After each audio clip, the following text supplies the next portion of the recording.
Here we have a new offering that we're displaying at the show, our 1000 servo driven power. This head allows us to come down at a rapid rate and then feed at an adjustable known feed rate, thousands per second.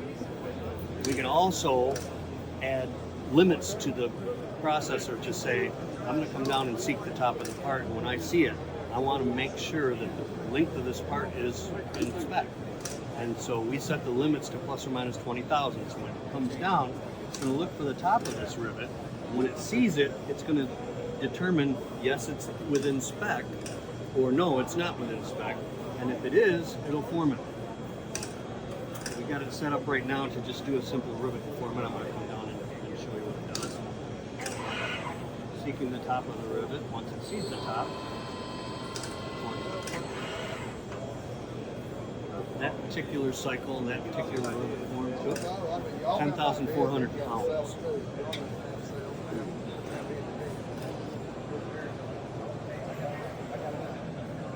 Typically, to press a rivet like that would have taken 20 tons or more. And you could hear how quiet it was and how quick it did the job.